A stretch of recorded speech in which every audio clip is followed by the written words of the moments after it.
দুঃখিত প্রিয় শিক্ষার্থীরা, আসলে নেটওয়ার্কের সমস্যা ছিলাম। 3 নম্বর প্রশ্নে আমি যোগ করব 4। যাই হোক, নেটওয়ার্কের সমস্যা। তারপরেও আমরা 3 নম্বর প্রশ্ন 4 আর সাথে যোগ করলে 11 হয়, তাহলে 11টা 8-এর চেয়ে বড়। আমি 11 থেকে 8 বিয়োগ দিয়ে দিছি, বিয়োগ দিয়ে দিলে 3 হয়, 3 লিখে দিছি। তারপরে 6 আর 3-এ 9, আর ওই যে আগে 8 একবার বিয়োগ দিছিলাম, সেজন্য 1 যোগ করলে 10 হয়। 10টা হচ্ছে 8-এর চেয়ে বড়, তাই আমি 10 থেকে 8 বিয়োগ দিয়ে দিছি।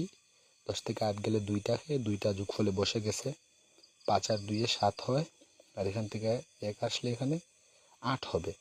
তার মানে এখানে যে 10 এখানে ভুল আছে, তোমরা এটা কারেকশন করে নিবা। এটা 10 না, এখানে কত হবে?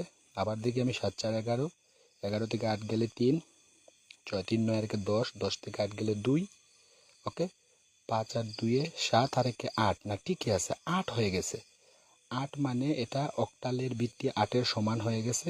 তাহলে আমি কি করব? 8 থেকে 8 বিয়োগ দিলে কত থাকে? 0। আর এই যে 0, আর যেহেতু আগে কোনো গড় নেই, তাই যেহেতু একবার বিয়োগ দিছি, সেই জন্য 1টা সামনে এসে বসে গেছে। অঙ্কটা সঠিক, আশা করি তোমরা বোঝার চেষ্টা করবা। প্রশ্ন নাম্বার 5-এ, আনসার 5-এ দেখা যাচ্ছে দুটো হেক্সাডেসিমাল সংখ্যা আছে। সংখ্যাগুলো যোগ করার জন্য বলছে। এখানে আমি আগের পেজে লিখে দিছি যে এখানে এ বি এগুলার একটা মান আছে, সমকক্ষ দশমিক মান আছে। এ বলতে আসলে 10, বি বলতে 11, এরকম ধারাবাহিক C D E F, F মানে 15, 15তে গিয়ে শেষ। এগুলো হেক্সাডেসিমাল সংখ্যা। যেহেতু এটা আমি হেক্সাডেসিমালের যোগ করব, তাহলে বি আর এফ এ যোগ করব। বি বলতে কত হবে? 10 11, বি 11, এফ 15, 11 আর 15 হয় 26। 26টা 16 থেকে বড়, তো 26 থেকে আমি 16 বিয়োগ দিয়ে দিব। দিয়ে দিলে কত হয়? 10। 10 মানে এ, তাই যোগফলে এ বসে গেছে। আবার এখানে উপরে এ আছে, এ মানে 10, আর নিচে 7। 10 আর 7-এ 17।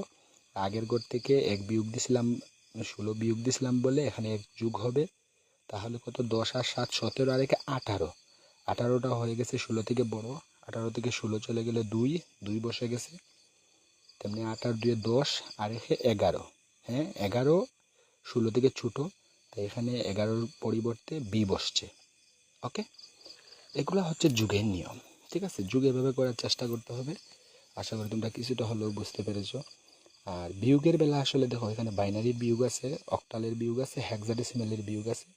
বিয়োগের ক্ষেত্রে একটা বিষয়, যদি উপরের সংখ্যাটা বড় থাকে, ধরো সাপোজ 1 থাকে, নিচেরটা 0 থাকে, 1 থেকে 0 চলে গেলে তো আর কত থাকবে? 1 থাকবে।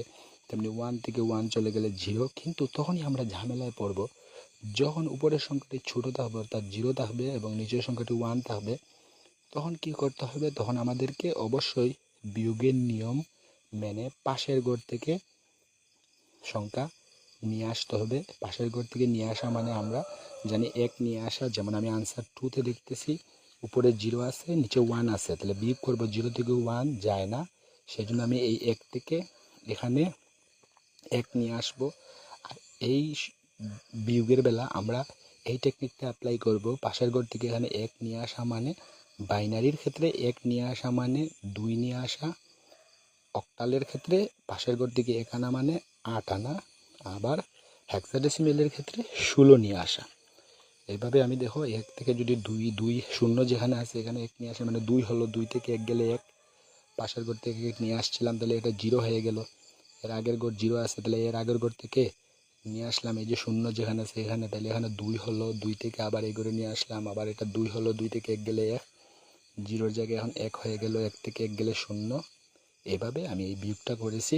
এবং 4 নাম্বার প্রশ্ন বিয়োগটা এরকমই করেছি। 6 থেকে 7 যাবে না, তাই ওই যে পাশের ঘরে 5 আছে, 5 থেকে আমি এখানে 1 নিয়ে আসছি। 1 নিয়ে আসা মানে 8 নিয়ে আসা। 8 আর 16 মিলে 14 হয়েছে। 14 থেকে 7 গেলে 7। 5 থেকে 1 নিয়ে গেছিলাম, তাই এখানে 4 আছে। 4 থেকে 3 গেলে 1, 3 থেকে 1 গেলে 2।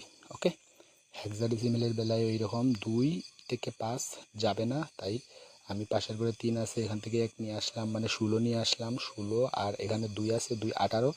18 থেকে 5 চলে গেলে কত? 13। 13 মানে মেবি ডি। হ্যাঁ, আর ওই 3 থেকে এখানে 1 নিয়ে গেছিলাম, তাহলে এখানে 2 আছে। 2 থেকে 2 গেলে 0। এফ মানে 15, 15-এর নিচে এ আছে, এ মানে 10। 15 থেকে 10 গেলে 5। এভাবে আমি এই অঙ্কগুলো করার চেষ্টা করেছি। আশা করি তোমরা কিছুটা হলেও বুঝেছো। ধন্যবাদ সবাইরে, মনোযোগ দিয়ে পড়াশোনা করা। সবার জন্য দোয়া শুভকামনা রইল। শুভরাত্রি।